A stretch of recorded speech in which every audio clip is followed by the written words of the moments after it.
গীতার বাণী জীবনের চলার পথে সঠিক দিশা দেখায়। গীতায় শ্রীকৃষ্ণের দেওয়া পরামর্শ আজও আমাদের জীবনে সমান প্রযোজ্য। আজ আমি আপনাদের কাছে আলোচনা করব গীতায় মানুষের ব্যর্থতার কারণ হিসাবে কি বলেছেন শ্রীকৃষ্ণ। ঠিক কখন একজন মানুষের অধঃপতন শুরু হয় তা গীতায় জানিয়েছেন শ্রীকৃষ্ণ। মহাভারতে অর্জুনকে নিজের বন্ধুর স্থান দিয়েছিলেন শ্রীকৃষ্ণ। তাই গীতার বাণী হলো একজন বন্ধুকে দেওয়া আরেক বন্ধুর জীবনের জরুরি পরামর্শ। তাই গীতা কোনো ধর্মগ্রন্থ নয়, গীতা আমাদের চলার পথে দিশারি। জীবনে সব দুঃখে কষ্টে সমস্যায় আমাদের সঠিক পথ দেখায়। জীবনের কোন পরিস্থিতিতে কি করা উচিত ও কি করা উচিত নয় সেই বিষয়টি সুন্দর করে বোঝানো আছে গীতায়।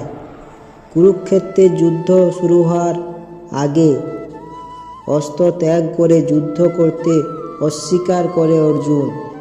তিনি ভাবেন নিজের আপনজনদের বিরুদ্ধে কিভাবে সে অস্ত্র চালাবেন। এর উত্তরে অর্জুনকে তার কর্তব্য মনে করিয়ে দিয়ে জীবনে চলার পরম জ্ঞানের বাণী দেন শ্রীকৃষ্ণ। হাজার হাজার পরেও গীতার বাণী আমাদের জীবনের জন্য উপযোগী। গীতার বাণী সঠিকভাবে অনুসরণ করলে উন্নতির শিখরে পৌঁছানো যায়। গীতায় সাফল্যের পথ দেখানোর পাশাপাশি ব্যর্থতার কারণও বলেছেন শ্রীকৃষ্ণ। কেন মানুষ অনেক সময় অধঃপতনের দিকে এগিয়ে যায়। প্রথমে শ্রীকৃষ্ণ বলেছেন, মানুষের অধঃপতন তখনই শুরু হয় যখন তিনি নিজের পরিবারকে উপেক্ষা করে অন্য মানুষের পরামর্শ গ্রহণ করেন। এবং গীতায় বলা হয়েছে, আপনি কাউকে প্রতারণা করলে তার ফল আপনাকে পেতেই হবে। যে মুহূর্তের থেকে আপনি প্রতারণার পথ নেবেন সেই মুহূর্তে আপনার ধ্বংসের দরজা খুলে যাবে। আপনি যতই ভালো খেলোয়াড় হন না কেন, প্রতারণার আশ্রয় নিলে তার ফল ভালো হয় না। নিজের কর্মফলের হাত থেকে কেউ রক্ষা পায় না। যে কাজ আপনি করবেন তার ফল আপনাকে ভোগ করতেই হবে। যে যেমন কাজ করবে সে তেমন ফল পাবে। শ্রীকৃষ্ণ বলেছেন, নিজের কাজের পথে কারো সাহায্য না পেলে ভেঙে পড়বেন না।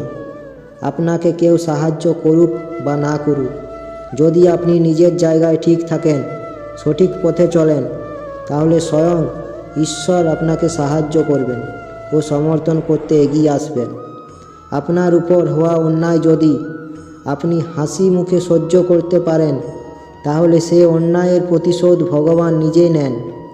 গীতায় শ্রীকৃষ্ণ বলেছেন, যে কোনো মানুষের কখনোই উদ্ধত হওয়া উচিত নয়। অহংকারে মানুষের পতনের কারণ। ইগো থেকে আমরা অনেকে এমন কাজ করে ফেলি যা আমাদের করা উচিত নয়। তাই অহংকার ত্যাগ করা অবশ্যই দরকার। যদি ভিডিওটি আপনাদের ভালো লাগে তাহলে অবশ্যই একটি লাইক করবেন ও চ্যানেলটি সাবস্ক্রাইব করে পাশে থাকা বেল আইকনটি ক্লিক করবেন, যাতে আপনাদের কাছে ভিডিও নোটিফিকেশন পৌঁছে যায়। ও সকলের কাছে ভিডিওটি শেয়ার করবেন। শ্রীকৃষ্ণের কাছে প্রার্থনা করি সকলে ভালো থাকবেন, সুস্থ থাকবেন। ধন্যবাদ।